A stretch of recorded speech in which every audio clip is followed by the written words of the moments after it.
6절 말씀 다 같이 함께 합독하도록 하겠습니다. 다 같이 찾으셨으면 우리 시편 150편 6절 다 같이 합독합니다. 시작. 호흡이 있는 자마다 여호와를 찬양할지어다. 할렐루야. 아멘. 이번 주간 우리는 마지막 네 번째 시편의 110편부터 150편까지를 통독할 겁니다. 우리 함께 먼저 영상으로 우리 교훈 삼아서 함께 보도록 하겠습니다.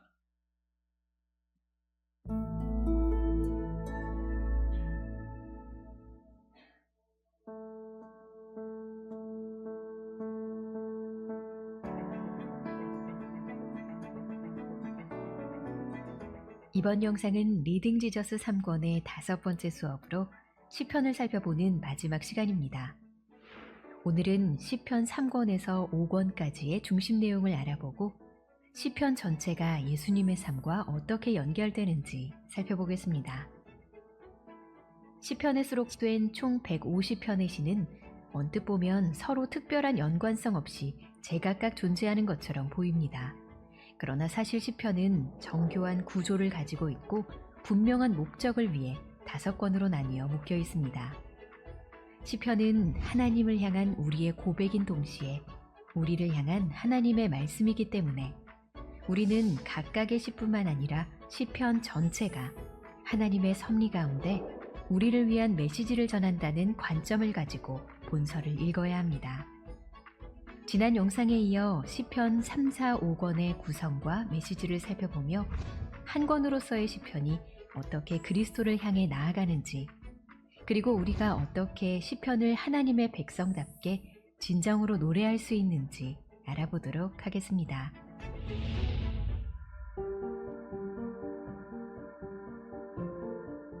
시편 2권의 마지막 시인 72편은 장차 오실 의로운 왕을 소개하고 그가 이루실 새 창조와 번영을 바라는 소망으로 마칩니다. 그러나 3권이 시작되는 73편에서는 분위기가 완전히 바뀝니다. 시인은 악인들이 망하기는커녕 오히려 번창하고 있는 모습을 보며 완전히 실족할 뻔했다고 고백합니다.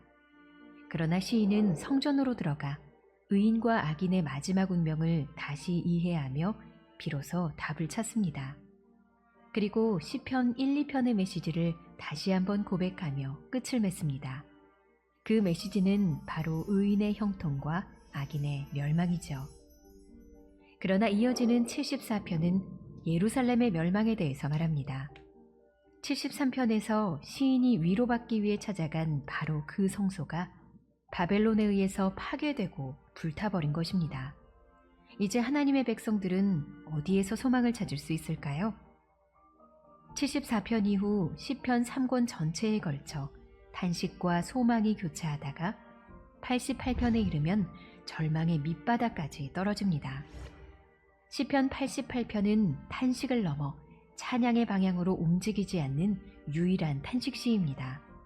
그리고 3권의 마지막 시인 89편은 바빌론 포로기에 이스라엘이 짊어진 문제를 생생하게 보여줍니다. 이스라엘의 왕은 사라지고 백성들은 약속의 땅에서 쫓겨났습니다.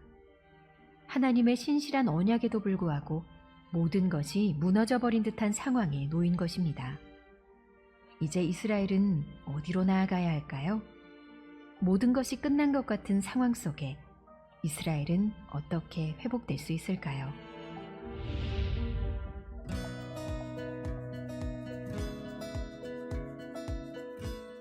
시편 4권은 앞서 3권에서 제기한 질문에 대한 답변을 제시합니다. 4권의 첫 번째 시인 90편은 시편에 수록된 모세의 유일한 시로서 다윗 왕조 이전에 있었던 이스라엘의 삶을 상기시킵니다. 이를 통해 하나님이 영원 전부터 영원까지 하나님이시고 대대에 걸쳐 이스라엘의 피난처가 되주신다는 사실을 다시 한번 보여주죠. 모세는 하나님의 진노가 어떠한 것인지 잘 알았습니다. 여호수아와 갈렙을 제외한 한 세대 전체가 광야에서 죽는 것을 직접 보았기 때문입니다. 하지만 그런 심판 가운데서도 모세는 소망을 버리지 않고 하나님께서 자기 백성을 버리지 않으시고 다시 회복시키실 것을 믿음의 눈으로 바라보았습니다. 그리고 여호와여 돌아오소서 언제까지니이까 주의 종들을 불쌍히 여기소서라고 고백합니다. 이러한 모세의 고백이 담긴 90편은 시편 전체의 전환점입니다. 90편 이전까지는 탄식시가 주를 이루지만 이후부터는 찬양시가 주가 되기 때문이죠. 다윗 가문의 왕이 사라지고 눈에 보이지 않을 때조차 하나님께서는 여전히 세상을 다스리고 계셨기에 그의 백성들은 그분께로 피할 수 있습니다. 그러므로 시편 4권의 핵심 주제는 약속이 성취될 기미가 보이지 않는 어려운 현실 속에서도 믿음의 눈으로 약속의 성취를 바라보고 소망하는 삶입니다. 이와 관련해 4권에 수록된 다윗의 시 3편은 다윗 왕과의 회복에 대한 희망이 아직 끝나지 않았음을 상기시킵니다. 그렇다면 그 회복을 기다리는 동안 하나님의 백성들은 어떻게 살아야 할까요? 이에 대한 대답은 시편 5권에서 들을 수 있습니다.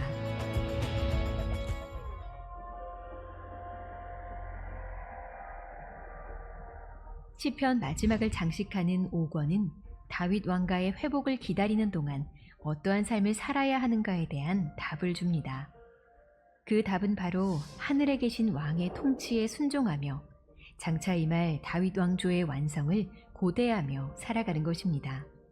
그래서 마지막 권에 수록된 시 중 15편은 모두 다윗의 시입니다.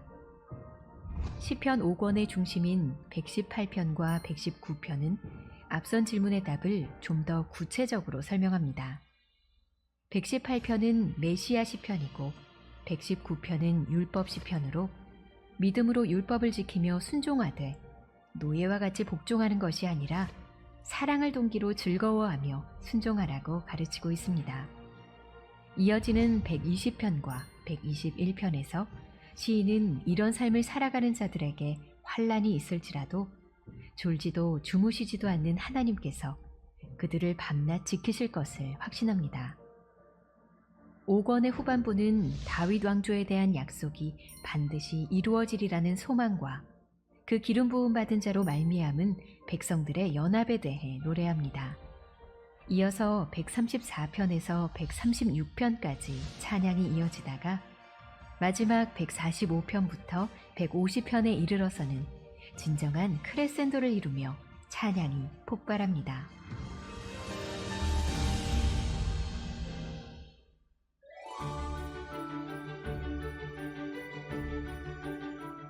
우리는 시편을 통해 많은 시인들을 만납니다. 탄식하는 시인들, 감사하는 시인들, 찬양하는 시인들 등 모든 시인들은 각자가 처한 환경과 상황에 맞게 노래했습니다.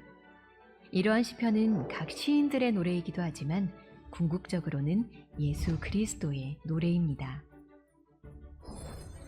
하나님께 버림받은 듯한 상황에 처한 시인의 심정도 악한 자들과 부당하게 비난하는 자들에게 둘러싸인 시인의 고통도 예수님께서는 잘 알고 계십니다. 시편에서 말하는 고통, 슬픔, 감사, 기쁨의 모든 감정을 예수님께서는 그분의 인성 안에서 친히 경험하셨습니다. 우리가 시편 속에서 거울을 보듯 우리의 경험과 감정을 발견할 때 그 고통과 난관이 어떤 것이든 예수님께 가지고 나아갈 수 있는 이유가 바로 이것입니다. 예수님은 우리의 아픔을 아시며 우리를 능히 도우실 수 있는 분이십니다. 예수님은 우리를 대표하는 예배자로서 하나님을 영화롭게 하고 영원토록 즐거워하는 삶이 어떤 것인지 우리에게 보여주시고 그와 함께 노래할 수 있도록 우리를 인도하십니다.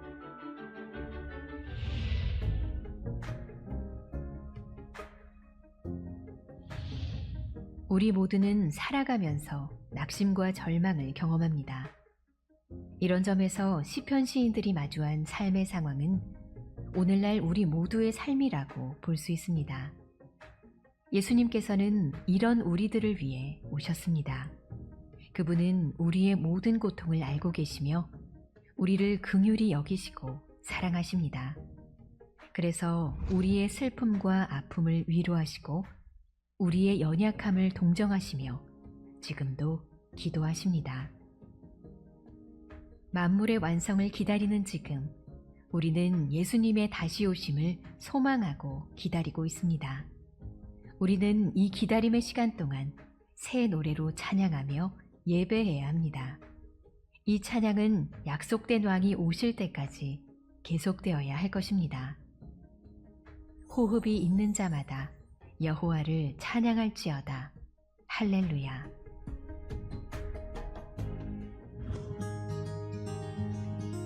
네, 우리 결론으로 이제 다음 말씀을 영상은 드리겠습니다. 시편은 우리들에게 예배를 어떻게 해야 되는지를 가르쳐 주시는 그 귀한 주옥과 같은 말씀이에요. 특별히 우리의 예배가 정형화된 예배 틀 안에서가 아니라 자유로움으로 왕 대신 주님의 보좌로 나아가서 우리 백성들이 결국은 하나님 앞에 나아가는 예배자가 되고, 우리가 하늘 천상의 예배자로서 그곳에서 예배하기까지 이 땅에서도 예배, 참된 예배에 대한 부분들을 이 시편을 통해서 우리는 봤을 수 있습니다. 무엇보다도 시편이 우리에게 중요한 이유는요, 관계의 복을 주세요. 관계. 그래서 이 관계 때문에 우리는 하나님 앞에 나아갈 수 있습니다. 모든 종교들은요, 신을 상정해 놓고 개인 감정은 전혀 필요 없습니다. 그리고 그냥 그 신과 나는 아무런 관련이 없어도 그냥 비나이다 비나이다 하면 돼요. 인격적인 교제 없이도 내 정성만 다하면 내가 개차반처럼 살아도 아무 상관없습니다. 그냥 잘 되게 하시고 후손 번성케 하시는 그런 신들이에요, 세상의 신들은. 그러나 오늘 우리가 시편을 보았지만 관계입니다. 우리 하나님은 하나님이시지만 우리의 아버지가 되셔서 시인들이 탄식하면서 고통 중에 부르짖을 때에도, 하나님께 탄식하며 나아갈 때에도, 기쁠 때에도 우리 하나님의 관계 때문에 하나님은 저 높으신 어르신으로서 우리와는 전혀 상종도 하지 않으실 아주 어미하신 분이 아니라 인간의 삶에 깊이 개입하시고, 아까 영상에도 나왔지만 예수님을 통해서 우리를 위로하시고 우리의 모든 사정을 아시는 분이 바로 우리 하나님이시다라는 사실을 시인이 이 시편을 통해서 우리는 배울 수 있습니다. 그렇기 때문에 관계 때문에 찬양하는데, 하나님의 어떤 성품을 이 시인이 노래를 하냐면 그 다음 페이지를 보시면 나옵니다. 시인들은요, 어떻게 하나님을 기뻐하냐면 하나님의 그 성품 앞에 감사하는데, 주님이 우리의 주인이 되어주신대요. 주인. 그분이 우리의 주님이 되시기 때문에 지금 현재 처한 이 바뀌지 않는 상황일지라도 하나님은 모든 것의 주인이기 때문에 반드시 통치하신다. 이 관점은 놓치지 않아요. 내가 뭘 바꾸려고 하지 않고 원수를 내가 때려서 내가 어떻게 알력을 통해서 그 상황을 바꾸려고 하지 않고 모든 관점은 하나님께 맡기면서 하나님께서 통치하실 것을 기대하는 시입니다. 두 번째로 우리 하나님은 창조주가 되신다라고 계속 고백해요. 사람만이 아니라 온 천하 만물이 하나님 앞에 우주를 찬송하라고 그러고 모든 만물들은 다 하나님 앞에 찬양한다라고 얘기합니다. 아닌 게 아니라 여러분, 잠시 우리가 영성이 충만하면 자연 만물에서 하나님을 노래하는 소리들을 많이 들으실 거예요. 비 내리는 그 속에서도 빗소리가 오케스트라가 되어서 하나님을 찬양하고요. 개구리, 풀벌레, 그 아침마다 우리 참새 여러 가지 아침에 지저귀는 그 새들도 다 하나님이 창조하심에 따라서 그들도 찬양의 사명을 감당하고 있다라고 할 수 있습니다. 세 번째로 다윗이 그랬듯이 여호와가 나의 목자라고 말씀하세요. 나는 부족하고 나는 아무것도 아니지만 주님이 우리의 목자가 되시기 때문에 나는 부족함이 없습니다. 그분이 이 험한 세상 속에서 우리의 목자로서 우리의 삶을 인도해 가신다라고 말씀합니다. 마지막으로 그 시인은 하나님의 성품을 찬양하고 있는데 그 다음 페이지 보시면요, 하나님의 선하심을 찬양하자라고 해요. 선하심. 하나님은 선하시다. 언제나 선하시다라는 이 관점을 놓치지 않아요. 지금 상황은 악한데도 하나님이 선하시기 때문에 반드시 선하신 하나님은 우리의 상황을 아신다. 두 번째, 하나님은 인자하시다라고 말씀하세요. 인자.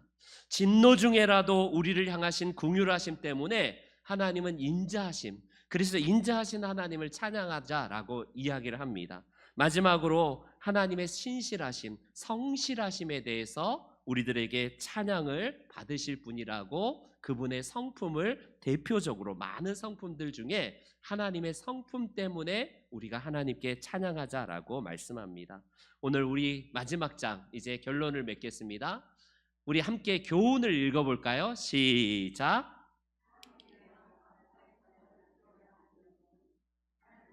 우리의 주인이 되실 뿐만 아니라 그분은 선하시고 인자하심과 성실하심이 영원하기 때문입니다.